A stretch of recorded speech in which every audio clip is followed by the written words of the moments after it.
Shalom Bapak Ibu Saudara sekalian, kita bertemu kembali di dalam Terang Bagi Jalanku, program pembacaan Alkitab kita. Hari ini kita akan melanjutkan pembacaan kita dari kitab Kisah Para Rasul pasal 22 ayat 23 sampai dengan 30.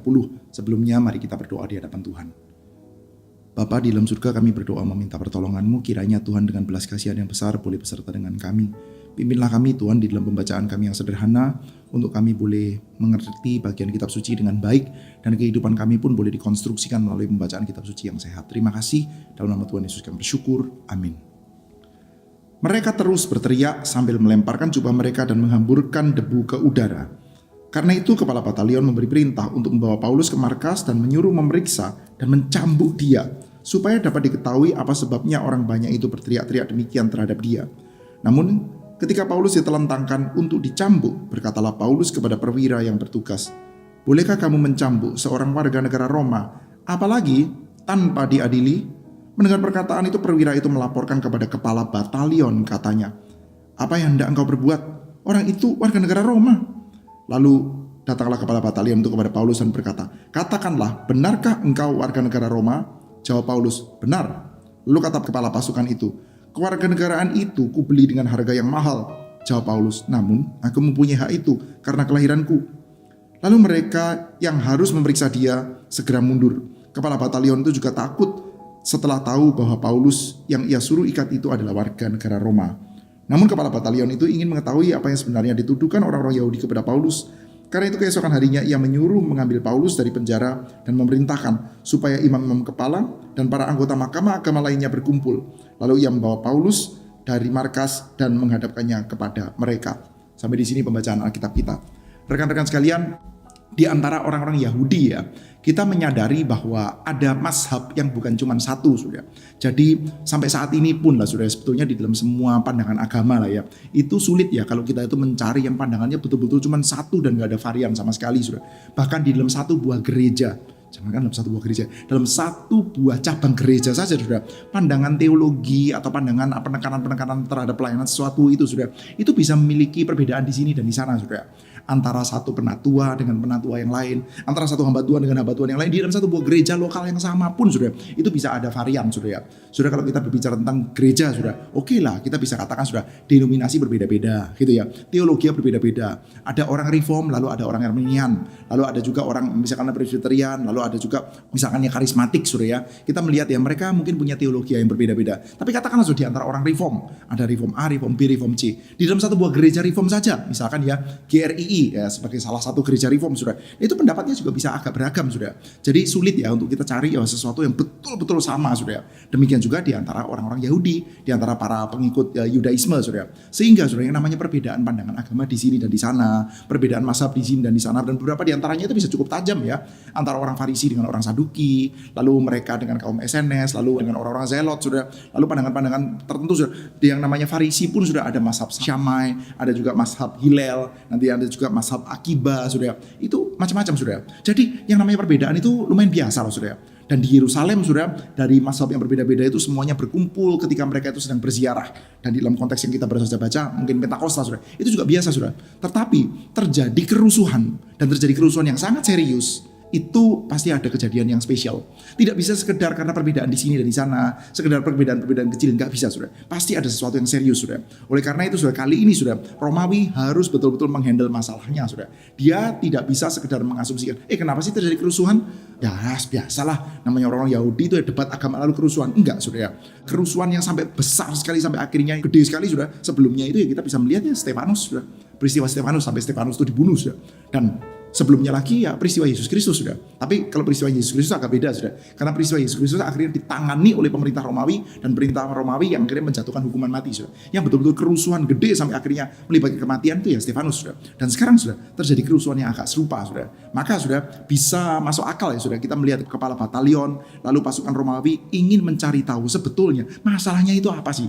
Jangan sampai kita salah mengambil keputusan. Ini Yerusalem ya, jangan sampai kita salah mengambil keputusan. Sebetulnya masalah aslinya itu apa, Saudara? Nah, kita melihat ya, di dalam bagian yang kita baca itu, kita melihat cara kita mengetahui masalah aslinya itu apa, cara kita mengetahui yang benar itu bagaimana, Saudara. Kita melihat ya, ada beberapa proposal, Saudara. Yang pertama kita melihat Paulus, Saudara, dengan kepala dingin, dia menjelaskan duduk persoalannya, Saudara. Dia menjelaskan pertama-tama, Saudara, bahwa dia adalah Yahudi. Dia adalah seorang Yahudi dari Tarsus, dari Kilikia. Dia adalah orang Farisi. Dia adalah orang Yahudi dari Tarsus di Kilikia. Tetapi dia dibesarkan di Yerusalem dan dia dididik di bawahnya Gamaliel. Maka saudara, kalau kita mau berbicara tentang orang Yahudi, saudara, bisa dikatakan tidak terlalu salah lah untuk kita menyebutkan dia sebagai the Jew of the Jews. Yang namanya Yahudi asli, ya dia ini saudara. Yang namanya Yahudi itu the core, ya dia ini. Sebelumnya orang-orang juga melihat kok dia itu melakukan upacara pentahiran, dia itu membayar nasar. Kenapa? Dia orang Yahudi. Dan kita melihat ya, dia bukan sekedar Yahudi, tapi Yahudi yang dibesarkan oleh Gamaliel, the Jew of the Jews. Jadi ini Yahudi sejati lah. Dan ketika sudah terjadi semacam kayak keributan yang dipandang sebagai, ini ada pandangan bidat, ada pandangan palsu muncul. Lalu terjadi keributan di Yerusalem. Setelah keributan di Yerusalem itu bisa dikatakan diselesaikan ya di dalam kitab Kisah Para Rasul pasal 8 ya. Setelah Stefanus rajam batu, mati, dan setelah itu terjadi kerusuhan di Yerusalem, orang-orang Kristen itu hilang. Bisa dikatakan orang-orang Kristen itu dianiaya sampai mereka itu hilang dari Yerusalem, kecuali para rasul, saudara. Jadi Yerusalem, ya quote and unquote sudah tenang, saudara. Tapi ketika Yerusalem itu tenang, saudara, Paulus tidak tenang. Paulus mengatakan bahwa enggak, yang namanya orang-orang bidat itu, pengikut jalan itu, bukan cuma dari Yerusalem. Sekarang mereka pergi ke tempat-tempat yang jauh. Maka dia menghadap kepada imam-imam. Menghadap kepada imam kepala untuk mendapatkan surat untuk dia itu bisa pergi ke Damsyik untuk kejarin orang-orang Kristen itu. Maka sudah kita bisa melihat sekali lagi ya. Ini adalah the Jew of the Jews. Ini Yahudi yang paling devout, yang paling zealous terhadap agamanya, paling bersungguh-sungguh terhadap agamanya, sudah. Di sini terjadi kerusuhan. Sekarang terjadi keributan. Ada banyak orang Yahudi yang marah-marah. Mereka nggak tahu Paulus itu seperti apa. Sudah. Ini adalah orang-orang Yahudi yang dalam tanda kutip saleh. Tapi di antara orang-orang Yahudi yang saleh itu, siapa di antara mereka yang dibesarkan di bawah Gamaliel? Siapa di antara mereka yang peduli ketika orang Kristen itu pergi sampai ke tempat yang jauh, masih kejar, sampai bahkan berhadapan dengan imam kepala, sudah. Di antara mereka mungkin sedikit sekali yang pernah berhadapan sama imam kepala, sudah. Tapi Paulus pernah, sudah. Dan untuk tujuan yang satu, yaitu untuk keyahudiannya, untuk menentang bidat. Dan Paulus menjelaskan, saudara, tapi di dalam perjalanan dia bertemu dengan Yesus yang bangkit. Dia bertemu dengan Yesus dan setelah itu matanya dibutakan. Lalu dia melanjutkan perjalanannya dan di Damsyik bertemu dengan another devout Jews. Orang Yahudi lain yang juga sangat taat, yaitu Ananias. Dan kita melihat ya, Ananias akhirnya mengajarkan kepada dia. Dan setelah itu dia dibaptis, bertobat, percaya pada Tuhan Yesus, saudara. Nah saudara, sampai di dalam poin ini, saudara, siapa bisa tolak argumennya Paulus?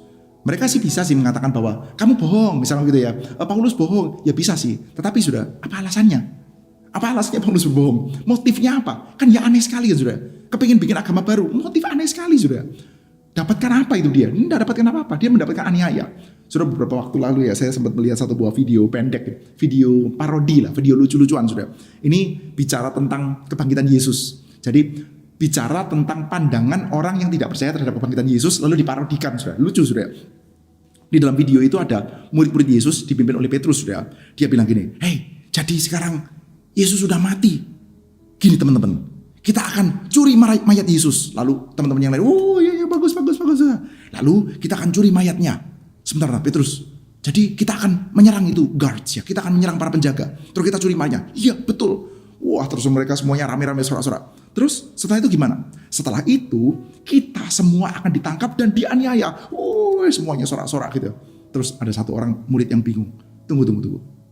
Maksudnya sebelum kita dianiaya itu kita jadi orang kaya dulu ya.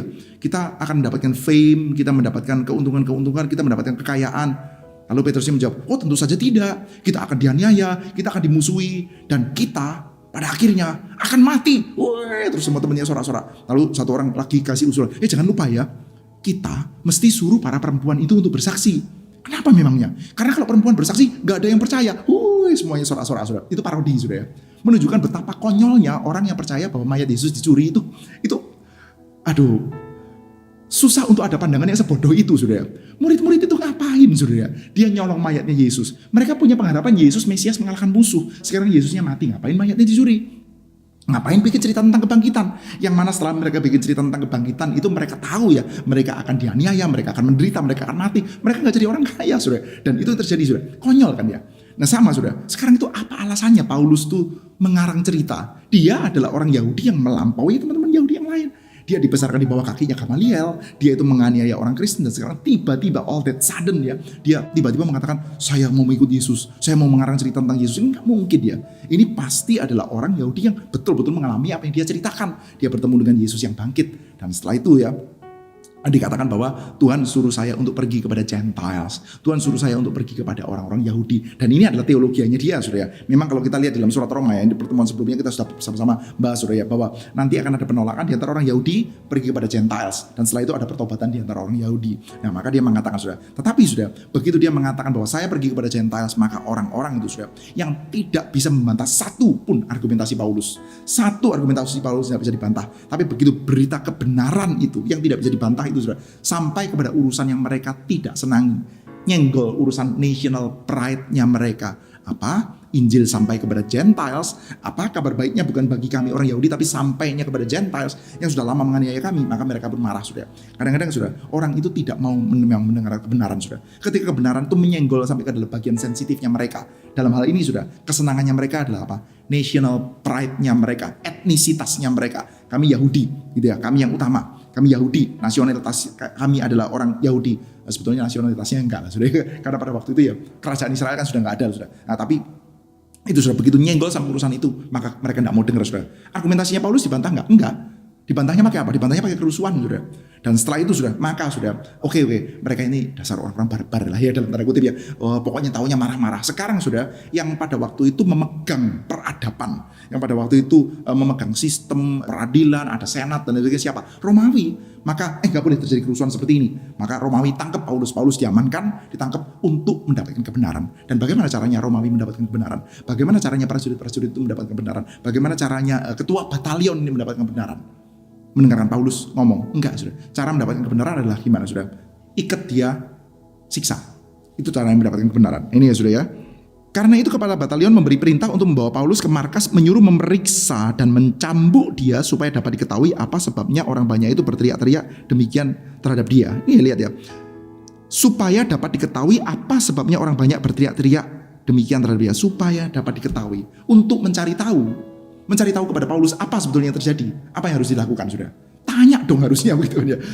Paulus, lu itu ngapain gitu, saudara? Untuk mencari tahu, saudara. Tetapi, saudara, Romawi nggak punya cara lain, saudara. Satu-satunya cara yang diketahui oleh Romawi untuk mencari tahu adalah apa, saudara? Mencambuk, menganiaya, ditangkap, dicambukin, saudara. Karena apa, saudara? Itu cara yang paling gampang untuk bikin orang ngaku, saudara. Untuk bikin orang ngomong apa yang saya kepingin dengar, yaitu dicambuk, saudara. Saudara, bukanlah zaman dulu sampai zaman sekarang itu sama, saudara. Anda itu kalau kepingin orang ngomong sesuatu seperti yang Anda kepingin, Anda kepingin mendengarkan ucapan sesuatu seperti yang Anda kepingin, saudara. Caranya gimana? Cambuk atau kasih hadiah. Dari zaman dulu sampai zaman sekarang ya sama, saudara. Cuman ya sekarang itu cambuknya mungkin nggak literal lah, saudara. Saudara, kalau ada satu buah pertemuan ya, misalkan ya ketua pemimpin perusahaan dengan anak buah, atau gembala sidang dengan hamba Tuhan junior, mahasiswa praktek, saudara.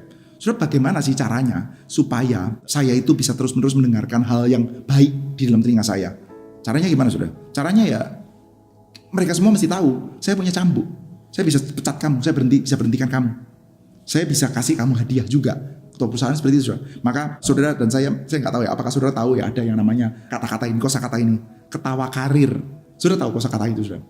Artinya apa? Ketika Anda itu lagi kumpul-kumpul, duduk makan sama orang-orang yang adalah bosnya Anda, saudara, maka Anda akan cenderung untuk tertawa untuk banyolan-banyolan yang nggak lucu. Dia bercanda-bercanda, sebenarnya bercandanya nggak lucu, cringe betulnya. Tapi ketika dia bercanda ya, Anda ketawa juga, hahaha, gitu. Wah, lucu sekali. Udah dalam hati Anda itu, ini banyolan macam apa ini? Atau kalau enggak ketika dia cerita sesuatu yang kelihatan serius, Anda pura-pura concern. Oh, gitu ya. Waduh ya ampun, begitu, saudara. Padahal Anda juga nggak peduli, saudara. Sebetulnya dalam hati Anda, you don't give a tit, gitu, saudara. Anda nggak peduli lah, saudara. Saudara, dia itu ngomong apa, saudara?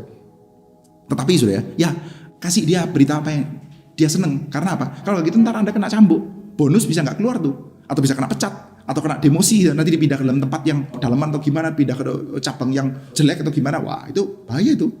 Jadi ya dari zaman dulu sampai zaman sekarang, saudara, caranya Romawi ya mirip lah, saudara ya. Caranya Romawi sama caranya dunia kita itu sama, saudara. Saya kepingin mendapatkan kebenaran, tetapi kebenaran yang kepingin didengar itu bukan kebenaran. Kalau Anda kepingin mendengarkan kebenaran, ya ini di sini tokohnya Paulus sudah menyatakan kebenaran. Dan ketika Paulus menyatakan kebenaran itu dia suka enggak? Saudara, dia ini orang Yahudi loh, saudara. Dia ini orang Yahudi. Dalam surat Roma kan kita sudah sama-sama baca, saudara. Penolakan orang Yahudi, dia mengatakan aku ini rela untuk terkutuk supaya saudara-saudaraku yang saudara sama aku itu bisa percaya kepada Tuhan. Menderita juga dia, saudara. Ketika mendengarkan satu buah berita bahwa orang Yahudi menolak dan Injil sampai kepada Gentiles, dia pun menderita, saudara. Tapi ini terus kebenaran, maka maupun tidak mau harus dijalani, saudara. untuk mendapatkan kebenaran. Caranya bagaimana saudara? Ya mendapatkan kebenaran. Apa yang benar dijalani ketika ternyata risikonya nggak cocok sama yang di dalam telinga kita. Bahkan ketika mungkin ya Paulus bisa mengalami penganiayaan. Dan dia sudah mengalami penganiayaan begitu banyak sudah. Cuman sekarang sudah ketika sudah kebenaran itu akan dikeluarkan dengan cara cambuk sudah. Paulus mengatakan saya warga negara Romawi. Dan mereka heran, ini warga negara Romawi. Baru sekarang dia keluarkan kartu trufnya. Mungkin dia keluarkan tanda pengenal atau gimana sudah. Karena orang nggak berani sembarangan ngaku sudah. Ngaku-ngaku warga negara Romawi, kalau bukan itu hukumannya bisa keras sekali sudah. Tapi Paulus ternyata warga negara Romawi beneran sudah. Satu buah keadaan yang dikatakan bahwa kami punya warga negara itu beli mahal loh. Paulus mengatakan bahwa kami, Paulus ini warga ini ya, warga yang terhormat. Keluarga yang terhormat dari Tarsus di Kilikia sudah. Kita nggak tahu ya, mungkin papanya adalah pedagang yang sangat luar biasa sukses misalkan gitu ya. Dia banyak bikin tenda yang akhirnya dipakai untuk militernya Romawi atau gimana, kita nggak tahu lah sudah. Tetapi dia memperoleh itu dengan kelahirannya sudah. Tapi dia juga tidak dikit-dikit ngomong saya warga negara Romawi supaya dia itu aman, enggak sudah. Tapi berkaitan dengan kebenaran sudah, dia menunjukkan ya bahwa menyatakan kebenaran itu didapatkan dengan cara bagaimana? Bukan dengan cara mensortir bagian yang telinga kita nggak senang dengarkan ketika pride kita disenggol. Atau juga bukan dengan cara saya kepingin mendapatkan apa yang saya kepingin dengar dengan cara apa? Tekan yang di bawah. Entah tekan dengan bonus atau tekan dengan cambuk. Tapi kebenaran adalah kebenaran. Apapun risikonya, apapun harganya, kebenaran adalah kebenaran. Nah, hari ini sudah ya, saya ingin mengajak kita untuk bersama-sama mendoakan satu buah pokok doa sudah. Kita berdoa kiranya Tuhan berkenan untuk menjaga kita persisten di dalam hidup, dalam kebenaran, dalam iman. Meskipun kita tahu ya seringkali hal itu bertentangan dengan kesenangan kita sendiri, dan kadang-kadang ya itu bertentangan dengan keamanan kita. Tapi kita berdoa kiranya Tuhan berkenan untuk menjaga kita di dalam kebenaran. Tuhan menyertai setiap kita. Terpujilah Tuhan. Kita bertemu kembali di dalam Terang Pagi Jalanku episode selanjutnya.